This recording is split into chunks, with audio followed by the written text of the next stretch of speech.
우리 발리는 벤치 덕후예요. 벤치 오타쿠입니다.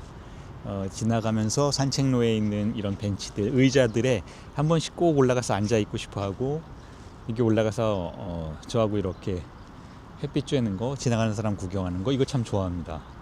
보통 어린 아이들이, 보통 갓난 아이들이 그런다고 하는데, 발리도 그래요. 지나가면서 모든 의자들, 벤치들, 그곳에 꼭 올라가서 저하고 같이 앉아 있고 싶어합니다.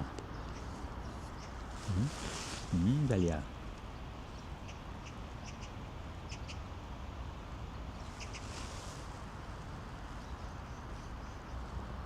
까치야 발리야.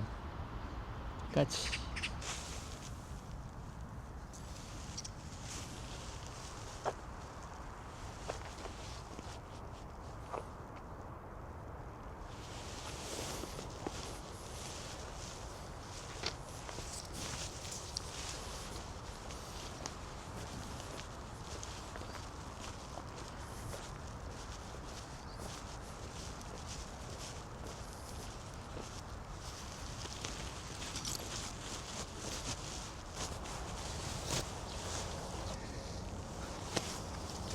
옳지. 여기가 발리가 생태공원에서 제일 좋아하는 장소. 그렇지 발리야. 여기서 아빠하고 그네 의자에 앉아서 한강변 바라보는 거. 발리가 제일 좋아하는 장소입니다. 이렇게 앉아서 이런 곳에서 강의 한번 하면 어떨까, 이런 생각도 들어요. 한강 바라보면서 어떤 강의가 어울릴까요? 글쓰기에 대한 강의, 아니면 정신분석의 강의, 아니면 철학 강의? 왠지 숲길에 나와 있는 것 같으니까 하이데거의 존재와 시간 강의하면 좋을 것 같네요.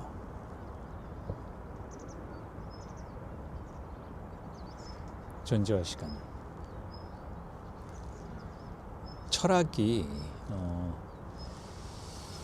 철학이란 게 무엇인가? 약간 메타적인 관점에서 많이 바라보게 되는데, 왜냐하면 제가 정신분석이 전공이다 보니까 정신분석을 하고 있고, 특히 라칸이안 정신분석을 하고 있다 보니까 철학이라는 실천, 인간이 만들어 온 그 철학이라는 실천의 역사, 텍스트들, 기표들, 그것들의 힘, 이런 것들을 생각해 보면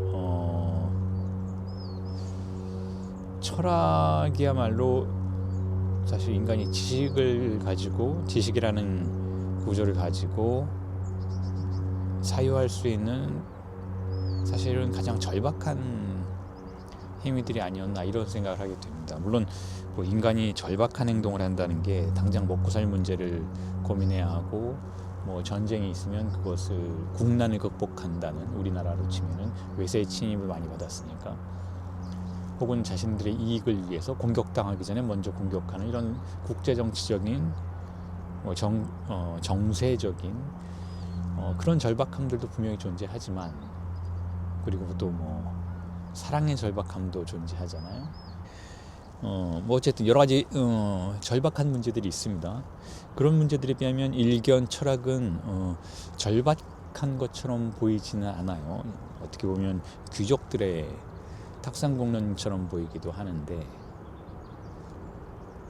그러니까 진정한 철학은 그렇다라는 것이죠. 뭐 인생 철학, 당장 어떻게 살아야 하나요? 뭐 이런 문제를 직접적으로 다룬다기보다는 뭐 이 세계의 본질은 무엇인지, 혹은 이 세계의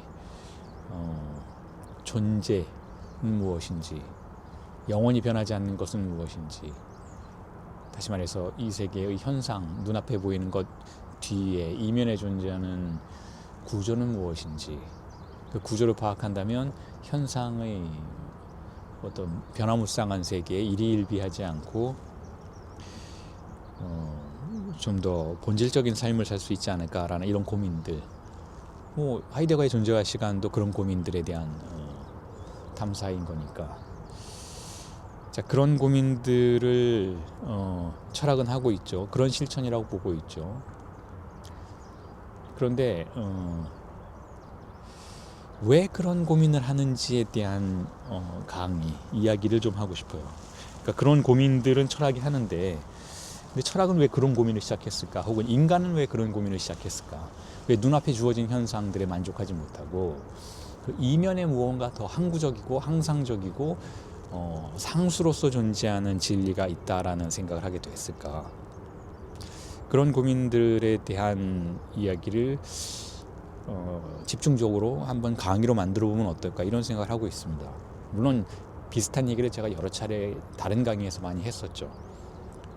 그 대표적인 이론이 사실은 견해가 인간이란 본질적으로 상실의 존재다. 그래서 눈앞에 존재하는 이 현상 그 자체로 만족하지 않고 무언가 가장 중요한 것을 상실한 것이라고 생각한다.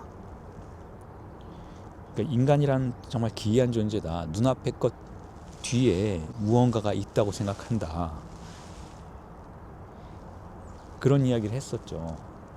그런 관점에서 철학을 바라본다면 사실은 상실한 존재가 진리에 대해서 그리워하는 마음을 표현한 실천이고 역사다. 그렇게 생각할 수 있죠.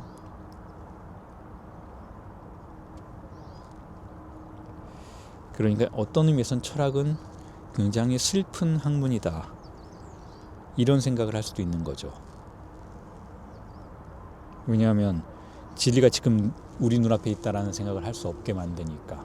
혹은 진리가 지금, 혹은 진리라는 표현보다는 정말 중요하고 가장 중요한 게 지금 내 앞에는 없다라는 감정으로부터 시작하는 학문이니까 어떤 의미에서는 상실에 의해서 시작된 실천이고 상실에 의해서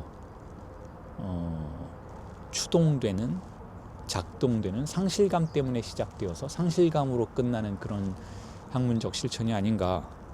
그런 의미에서 인간의 가장 본질적인 슬픔을 표현하는 학문이 철학 아닌가라는 생각을 할 수 있게 되죠. 그런 관점에서 강의를 하나 만들어 보고 싶어요. 발리야.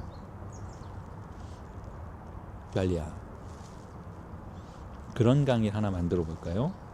아빠 그런 강의 하나 만들어 볼까요?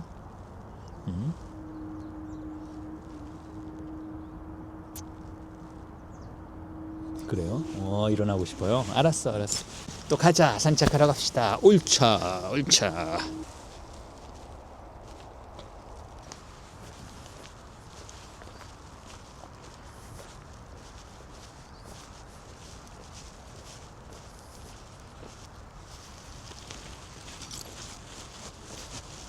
철학이 무엇인가에 대한 이야기 조금 전에 잠깐 시작을 했었잖아요.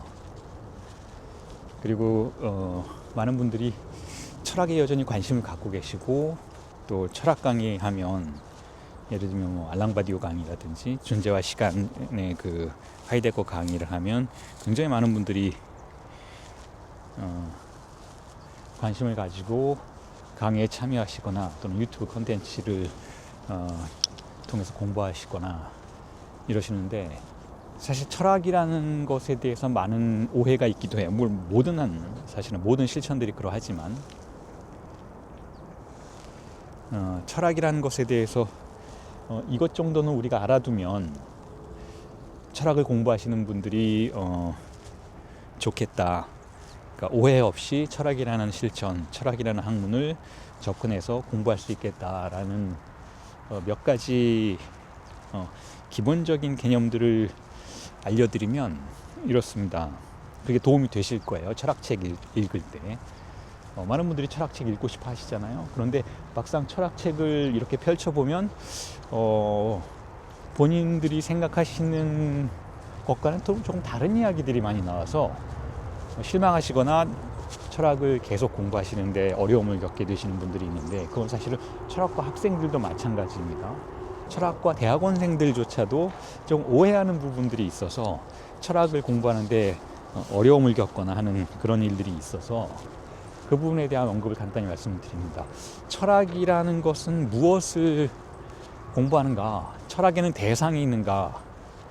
하는 문제 있죠. 철학에 대상이 있습니다. 그 대상을 존재라고 부르죠. 철학은 존재에 관련된 학문이다. 그러니까 철학은 근본적으로 존재론이다라는 거예요. 자, 존재론 이야기를 하기 시작하면은 사실 철학책에 관심을 갖고 싶어서, 철학에 관심을 갖고 싶어서 공부를 시작하시는 분들이 우선 먼저 딱 막히는 첫 번째 장애물이기도 하고 마지막 장애물이기도 해요. 존재론이라는 건 뭐냐? 존재, 그러면 나 자신의 존재 이렇게 생각하실 수 있는데 맞는 말이에요. 우리 자신의 존재를 말하는 것이기는 한데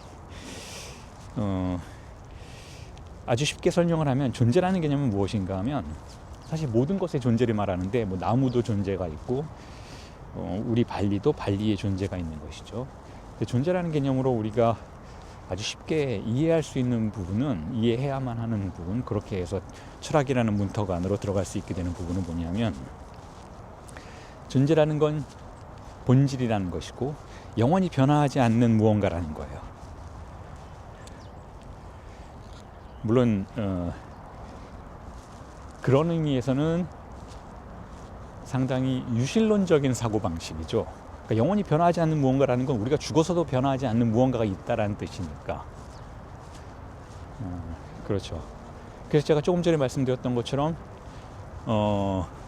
사실 철학이라는 건 상실감으로부터 비롯된 학문이다, 아주 슬픈 학문이다라고 말씀드렸던 이유도 거기에 있어요. 무슨 뜻인가 하면 영원히 변화하지 않는 게 과연 있는가라는 질문이 제기될 수 있기 때문에, 영원히 변화하지 않는 것은 있을까? 근데 그걸 갖고 싶다라는 사고방식이 인간에게 있었던 거예요. 영원히 변화하지 않는 것, 그걸 존재라고 이름 붙인다라는 것이죠. 존재. 그리고 그 존재가 현실 세계에서 여러 가지 방식으로 자신의 모습을 변화시켜서 등장하는 것. 자, 이게 존재자의 세계인 거예요. 그러니까 존재는 그 많은 현상적인 변화무쌍한 모습들에도 불구하고 변화하지 않는 본질을 찾아내려는 학문인 것이죠. 그러니까 옛날에는 고대 그리스에서 철학은 과학이기도 했던 거예요. 사물의 본질을 찾으려고 하는 것, 이건 실증과학의 영역에서도 목표로 삼고 있는 부분이잖아요. 자, 존재는 그렇게 변화하지 않고 영원히 그곳에 있는 모든 사물들의 본질을 말하고 그걸 탐사하려고 하는 거죠.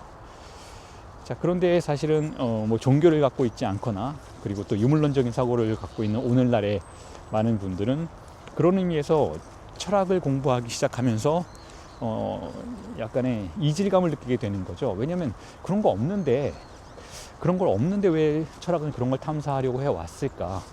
고리타분하다. 이게 뭐 철학인지 우리가 흔히 생각할 수 있는 종교인지 뭐 구분이 불가능하다. 뭐 이데아에 대해서 이야기하고 하니까, 저 초월적인 세계에서 영원히 존재하는 그 관념들의 실체를 이야기하고 하니까, 그런 의미에서 철학에 대한 반감 혹은 흥미가 감소하는 현상들을 겪게 되는데, 자, 그런 차원에서 철학을 일단은 보지 마시고, 아까 제가 말씀드렸던 것처럼 메타적인 관점에서 보면 상당히 흥미롭다라는 거예요. 왜 그런 걸 찾으려고 했을까? 그게 우리 눈앞에는 정말 보이지 않는 무엇인데, 그리고 사실은 존재하지 않는 것 같은데, 왜 고대 철학자들, 심지어는 19세기까지도 그런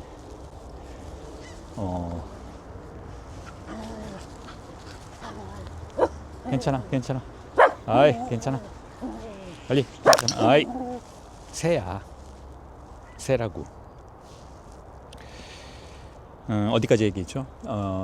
왜 그런 걸, 그렇죠. 철학이 왜 그런 걸 공부하려고 했을까, 탐사하려고 했을까에 대한 질문을 던지는 게 철학을 재미있게 시작하시는 데 도움이 되시는 거예요. 그리고 그러한 역사에서 20세기 유물론의 세계로 접어들면서 철학은 그걸 어떻게 해결했는가, 자신 스스로의 역사를, 다시 말해서 존재하지 않는 실체를 탐사하려던 그 태도가 어떻게 포기되고, 그 철학이라는 담론을 다시 어떻게 재정비해서 새로운 학문의 영역으로 구축하게 되었는가? 자, 이 부분을 주목하면서 철학을 공부하는 것, 이게 굉장히 재미있는 방식이 될 거예요. 그리고 이러한 방식은 20세기 철학에서 결국은 실제를 혹은 영원히 존재하는 그것을, 영원히 변치 않는 그 대상을 공백이라는 개념으로 설정하는 그런 전회를 통해서 철학을 재구축하게 되는 방향으로 나아가게 되죠. 자, 그건 없다라는 거예요. 파르메니데스는 결국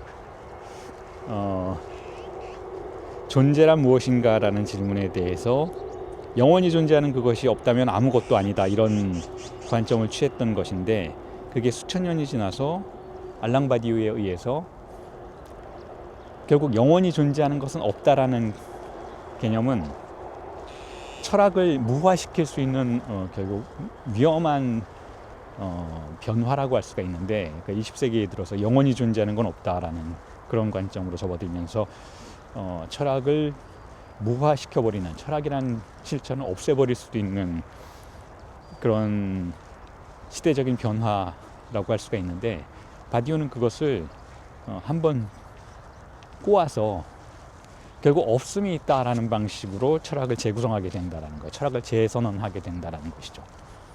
그러니까 영원히 존재하는 존재는 없다, 영원한 본질 같은 건 없다라는 이 생각은 철학에게 굉장히 위협적인 생각이었는데, 그러니까 유물론적 사고방식이죠. 근데 바디우는 이렇게 생각하는 거예요. 영원히 존재하는 것이 없다라는 이 문장은 있다라는 거예요. 즉 공백이 있다라는 관점인 것이죠. 그래서 이걸 바디우는 여러 가지 방식으로 수학적으로 증명하려고 노력을 하죠. 그 무슨 뜻인가 하면, 공집합은 어디에나 있다라는 개념. 여러분 체르멜로 프랭켈 공리 혹시 아시는지 모르겠는데, 우리 중학교 때 배우잖아요. 체르멜로 프랭켈 공리, 집합론의 공리죠. 그 공리 중에 가장 중요한 공리가 하나 있어요. 그리고 가장 철학적인 공리이기도 하고 좀 뜬금없는 공리이기도 한데, 그게 무슨 공리인가 하면, 공집합은 모든 집합의 보편적 부분 집합이다라는 개념이에요.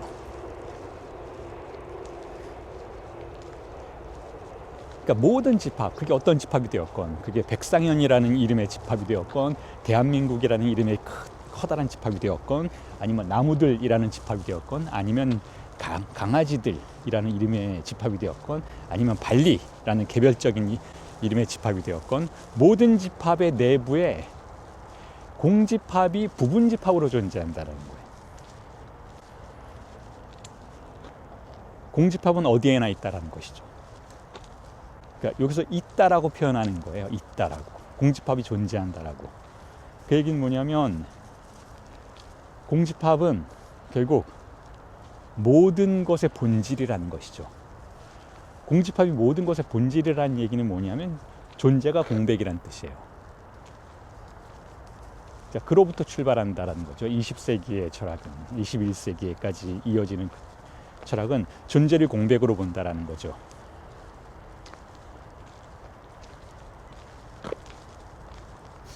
이런 관점들에 유의하면서 철학 공부를 시작하시면 굉장히 흥미로우실 거예요. 그럼 공백을 가지고 우리는 무엇을 할 수 있는가에 대한 이야기를 할 수 있게 되는 거니까. 그러니까 정리를 해보면 이렇습니다.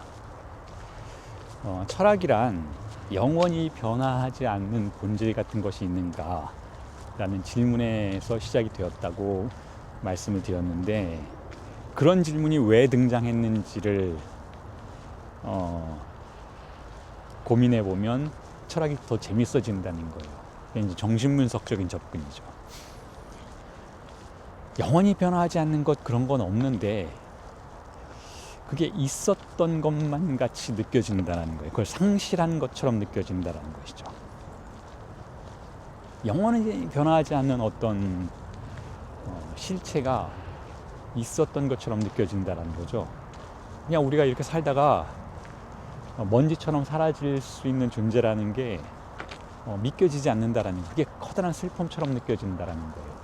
그래서 철학은 혹은 인간이 시작한 최초의 학문은 그렇게 영원히 존재하는 무언가를 찾고자 하는 태도로부터 시작됐다라는 거. 그래서 철학과 종교가 굉장히 유사한 구조를 가지고 있다는 거죠. 그리고 나서 덧붙여 정리해 볼 이야기는 그런 역사가 쭉 이어져 오다가 20세기에는 그런 게 존재하지 않는다라는 유물론적 시대에 접어들었다라는 거. 그리고 이 유물론적 시대에 어떻게 철학이 계속 인간의 삶을 탐사하고 존재를 탐사하는 학문으로서 이어질 수 있는가에 대한 고민으로 등장한 사유의 방식이 여전히 영원히 존재하는 것은 있다라는 명제, 그 철학의 전통적인 기본 명제죠. 그 명제를 가지고 바로 그 영원히 존재하는 것은 없다라는 개념이다, 혹은 공백이라는 대상이다, 혹은 공집합이다 라고 생각하기 시작했다라는 거예요. 그리고 만약에 영원히 존재하는 것이 공백이라면 우리 모두는 그 공백을 우리 자신의 본질적인 부분집합으로 우리 자신에게 내재하고 있다는 거죠. 그리고 공백이 우리에게 소유되어 있다는 건 무슨 뜻인가 하면 우리는 공백에 도달할 수 있다는 뜻이에요. 그리고 우리가 공백에 도달할 수 있다는 게 무슨 뜻인가 하면 우리는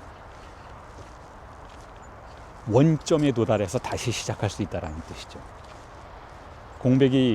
공집합이 모든 집합들의 보편적 부분집합이라는 이야기를 가장 상식적인 언어로 삶의 철학의 언어로 설명을 하면 그래요. 우리는 지금 나 자신을 구성하고 있는 이 모든 것을 그저 받아들이고 살아갈 수도 있겠지만 그렇지 않는 가능성도 있다는 거죠. 지금 나 자신을 구성하고 여러분 모두를 구성하고 있는 그 속성들은 주어진 것이고 영원한 것이 아니고, 그리고 어떤 초월적인 권위에 의해서 부여된 것도 아니라는 거예요. 그러니까 그로부터 여러분들이 묶여 살아갈 이유가 전혀 없다라는 거죠. 그리고 공백은 그와 같은 사태의 하나의 가능성으로 부여된 개념이라는 거예요. 우리는 그 모든 걸 공백으로 돌릴 수 있다는 것, 그리고 다시 시작할 수 있다는 것. 자, 그런 관점들을 유념하시면서 철학 공부를 하시면 보다 탄탄한 공부가 되실 수 있을 겁니다. 자, 발리야, 아빠 이야기 다 끝났거든. 이제 돌아갈까? 아빠 연구실로 갈까요? 가자.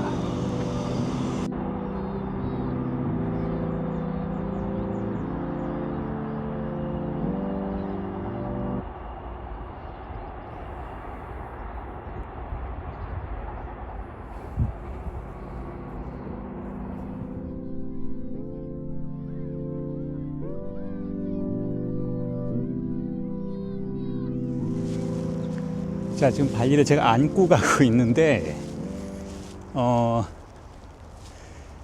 자주 이렇게 합니다. 발리가 다리가 아파서 산책을 조금만 오래 하면 다리를 저는 경우들이 있기 때문에 그럴 때는 제가 이렇게 발리를 안고 다니죠. 그래서 저희 동네에서도 큰 게 안고 다니는 아저씨, 머리 하얀 아저씨가 바로 접니다. 유명해요.